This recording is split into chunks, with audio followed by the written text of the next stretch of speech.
Every great fishing trip should start at an equally great tackle store. That's why I'm at Alpine Country Tackle World Sale. Righto, Paul, this is the one you need. 9-foot, land-based game, 2-piece, easy to transport, hype for getting it over the breakers. Yep. That's what you want. Sold. Hope he gives me a deal. Thanks, mate. This is going to be good.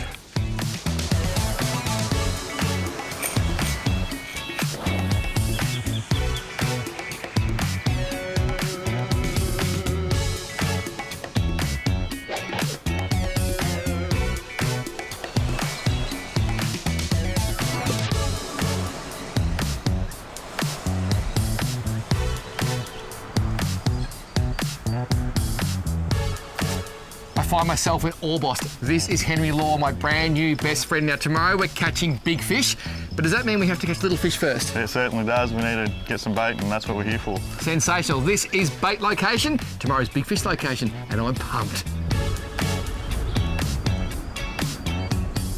Well, this is a cute little outfit. Raider Junior Spin, Sienna 1000, Jet and I call it the Mullet Slayer 3000. I'm sure it'll be good enough for these bait fish.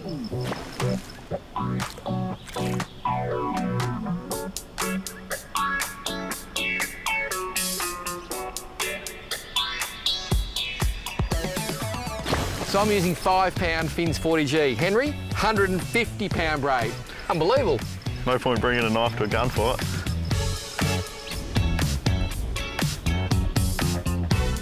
Oh yeah. Here comes some bait. Oh, look at the size of that. That is a big dog long-finned eel. Mate, that's the bait. Yep, that's the bait. And we're going to catch fish that can eat that bait. We are going to. I'm a little bit nervous now. This is a long-finned eel. These are amazing creatures. They literally can live in these river systems to about 30 years of age, and then they take a 4,000-kilometre journey all the way to the Coral Sea, where they spawn. Those little eel larvae then come back down the southeast Australian current, which we also know as the Nemo current, as tiny little larva eels, and then back into the rivers, and the whole cycle starts again. Isn't it amazing that thing can swim 4,000 kilometres in the ocean? It's unreal. You wouldn't think it. That is mind-blowing. My mum's Dutch. She loves eating eels. Mum, you can have them. Here we go. I'm getting hit for sure. Oh, bite, bit of free spool. How long do I give him? Oh, 5 or so seconds. Oh, he's taken it 5 or 3. Okay, I'll go 4. Here we go. Yes! Got him on! Don't lose him. Oh, thanks for the tip. This is crazy. This is just the bait. Next time you know to bring some heavier gear. Oh, thanks for that. This man does use an 80 wide for this at times. I'm going to put the thumb on the spool. Oh, there's a leader. What do? Do we take him up the ramp or you grab the leader? I think up the ramp would be easier. Yeah. Oh, gee, look at the size of it. He's going with the current. Remember, this is just the bait for the real fish. Oh, come with me. He swam upstream. Oh, this is huge. I'm just going to walk him up and hope. Oh, this is just crazy. These things have so much power. They're literally all muscle. Come on. This is a floating pontoon. Come. Oh, that's it. That's what we want. Holy snap, look at the size of this thing. That's 80-pound leader when you can. Woo. Look at the size of this. Oh, holy snapping eels. That is a truck.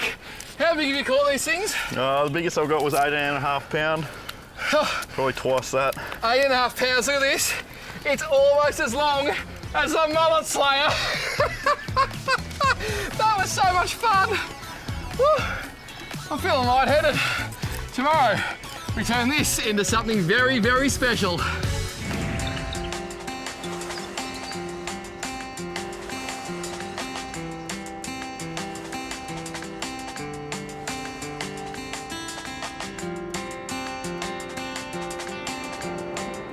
Ball and go for it.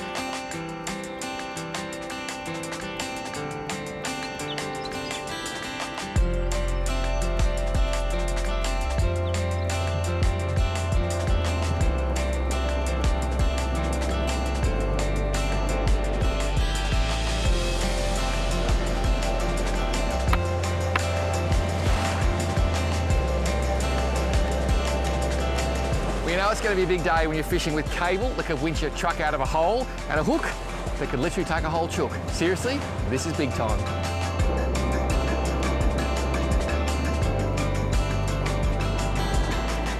Well, Paul, what do you reckon about my backyard? Look, I'd say I've seen better, but I'd be lying. This is absolutely amazing. Now, you've been running around like there is no tomorrow. What have you been doing this morning? Well, this morning I've just been rigging up these rods. I've got 5 ready to go. My homemade grapple sinkers here. About to paddle them out with that fresh eel we caught yesterday. That eel, didn't it pull yesterday? Unbelievable on the Mullet Slayer 3000. Now, Izzy, when one of these reels sings, are you ready to rock and roll? I'm ready and I cannot wait. Seriously, she was born ready. This is what dreams are made of. Today we're using eel because it absolutely stinks and it stays on your hook. And the key of using big baits is maximum hook exposure. All right, so as you can see here behind me, we've got 5 rods rigged up. And just a bit of a tip, when you're putting multiple rods out, it's good to stagger them. So maybe one 50 metres, we might put one up to 500 metres and have the others sort of in between, and we'd like to have a good spread, have them spread out along the beach. This here's a grapple sinker. It's attached here by a swivel and a little bit of wire, and you'll see this bit of mono at the end there. That mono is so that sits in the sand beautifully and gets stuck, but when you hook a shark, that breaks, and then you don't have to fight the sinker as well. Very, very clever. Then we go all the way up this 5 metres of cable. Seriously, this here is a size 70, I don't even know what that means, Gamakatsu circle hook. I've only ever used them before for swordfish. That is a dirty chunk of eel, which we caught yesterday. It's a big rig. We're expecting big fish.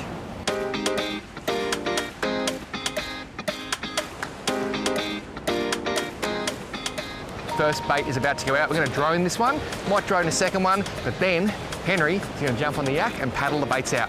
We don't know how far we'll be able to paddle today, so it's great to have a drone and a kayak up your sleeve, and even better, good to have a Henry up your sleeve. All right, so we got this all rigged up here with our bait on the end. Got a grapple weight here, so that'll break away and flip over when we go to wind in. And we're just going to hook this up onto the drone and fly it out 200 to 300 metres.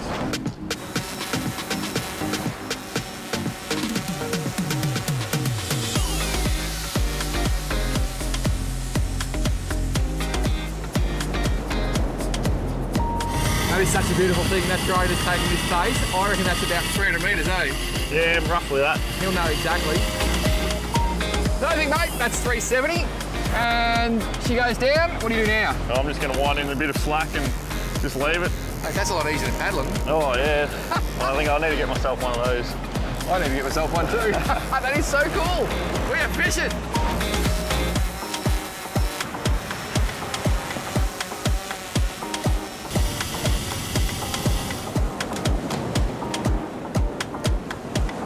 Mate, why would you use a kayak to put a bait out when you've got a perfectly good splash drone? Well, the drone can only carry around 2 kilos or so, and looking at this bait, I'd say it's a bit more than what the drone can handle. So, yeah, kayaking is about the only way we can get it out there. And don't forget the 2 kilo brick. Is it safe? Absolutely. Done it plenty of times, so I know what I'm doing. Fingers crossed. Henry's mum, this is what Henry used to look like.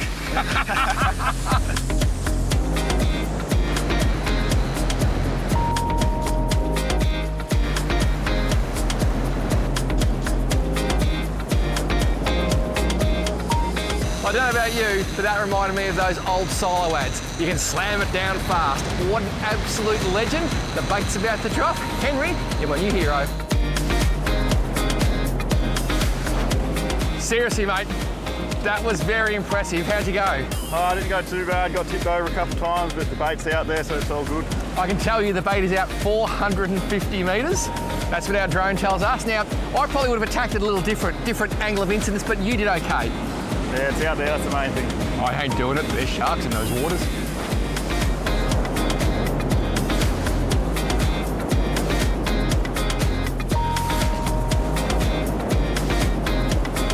Interesting fact, gold was found near Orbost in the 1850s, bringing an influx of people to the area, hoping to strike it rich and putting Orbost on the map.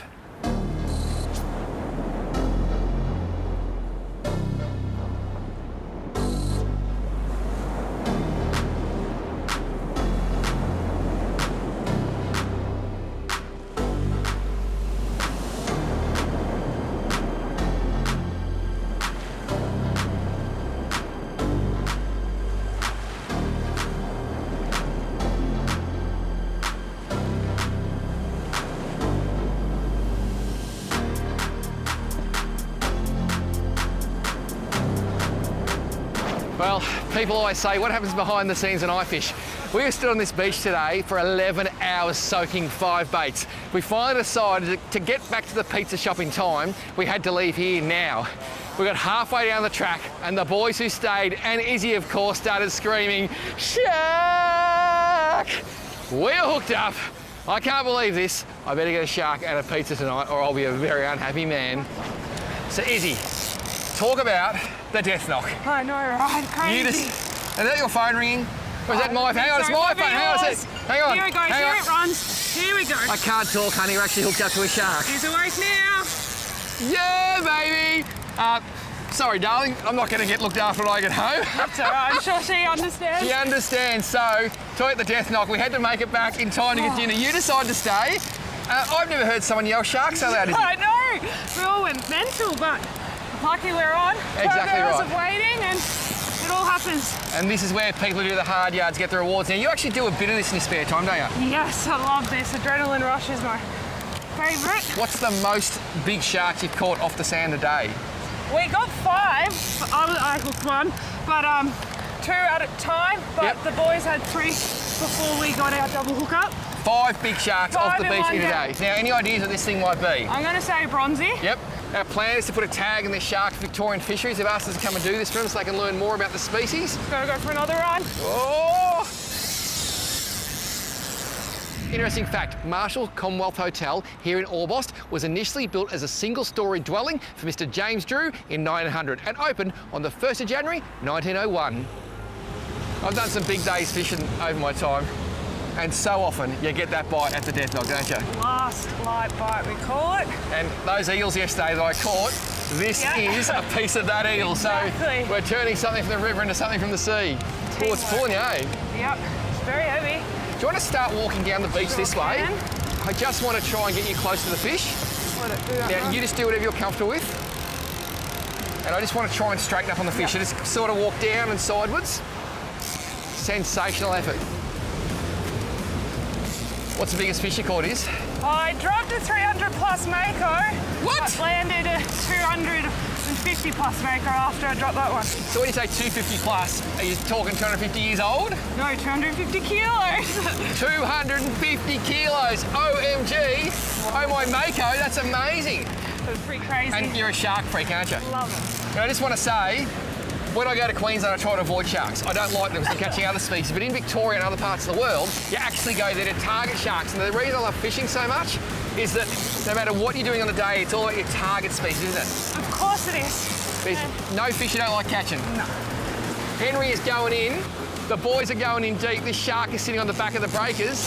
And Henry is going in to try and wrestle this shark. This guy is an absolute... Oh, there's a shark! I see the shark! Saw the fish. Oh, it's a big fish! Henry is just going to go with his bare hands. That's a good shark. A good fish. That's what we're here for. He's wrestling it. The fellas are He's crazy. almost got the wire, and the wire's in his hand. This is loose. There it is, fellas. They're wrestling it. Who's going to get a tail rope on it now? I've seen some strange stuff, but I've never seen people wrestle a whaler shark. This is loose.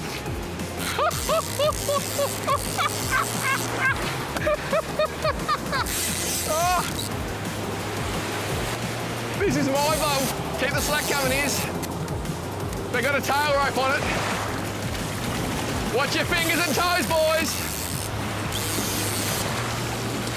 Well, Oh, look at its tail. Look at it. Something's bitten off its tail. Perfect little size.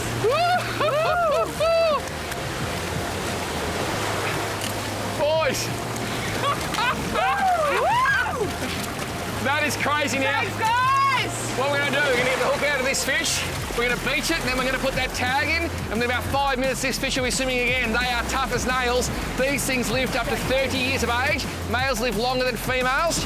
The babies actually live inside the female, live off a yolk, and the amazing thing, their pups are about 7 to 24 pups. They only breed every second year once they hit about 19 years of age, so you've got to look after these fish. Okay, here's our fisheries tag, just in behind the dorsal there. This will not be easy, but it's in, and that little tag there will tell fisheries what the shark does, what its movements are, if it's ever recaptured. Really important science for the future of this fish. So we pulled the shark back into the water because we want to make sure it lives. Now, Izzy, they're measuring the shark. Yep. We get all the details to fisheries, and isn't it cool that you can actually go fishing and make a difference? So cool. And it's really important we release these fish because it's awesome to see them and let other anglers catch them and have some fun. And yeah. They are beautiful creatures, seriously. We've been blessed. And for all the people that say, oh, you always catch fish. Yeah, we do sometimes, but man. We waited a while, didn't we? We put in the hard yards. Now let's focus on those boys and make sure they all leave with all their arms and legs.